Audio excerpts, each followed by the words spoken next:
The Chris Cummins Ride Guide. Careful when we cross here, the traffic comes from both directions.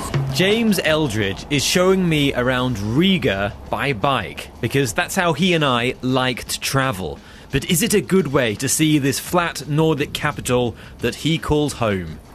Is it a good way of seeing Riga? It can be, yeah. It depends if you're prepared for different riding conditions, because the infrastructure is still yet to be developed. There is a man who wants to change that. Dainis Krailis is the organiser of Riga's flamboyant Bicycle Week, and he has a radio show all about cycling. But even he admits it's a bit of an adventure out there in the streets. Well, you have to be really capable of riding in different environments. You have to realize that at one point your bicycle road can just finish in a dead end, and you have to be adaptive. You have to be capable of jumping on the sidewalks and jumping down from them.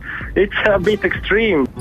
It is a fun adventure though. James and I head out over the wide Daugava River, where you can see cruise ships moored against the ports of the old town, and then we move on to an overgrown island where we cycle along a sandy, bumpy path. This is Keepsala Island. It's just across the river from Old Riga, connected by the big suspension bridge. It's originally one of the sort of more working class areas of the city. But you say it's the sort of place where really you should see it whilst you can, because it's changing rapidly. Definitely, it's the run-down side of it that actually has a lot of character, and the modern buildings, as nice as they are, you can see them anywhere in Europe.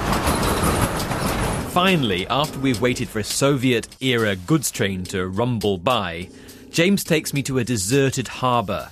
There are sheds adorned with colourful street art, but it all feels a bit desolate here. This used to be a cool spot to hang out, and then those who made it hip were moved on by developers. In the previous years, it has been quite a creative district. Later, it's been developed into what we see today, which is this kind of aftermath of a failed redevelopment programme, where you can see more exclusive locations, whereas before it would have been for the majority, now it's for the minority. Money talks. I'm enjoying my ride. The cycling paths might be narrow, and the cars might often fail to stop for you as you cross the road with a green light, but more and more people are braving the risks and cycling in Riga. Definitely, in the last 5 years we have at least 300% increase in everyday commutes in town, and hopefully it will grow further because there's still a big space for that. The Chris Cummins Ride Guide.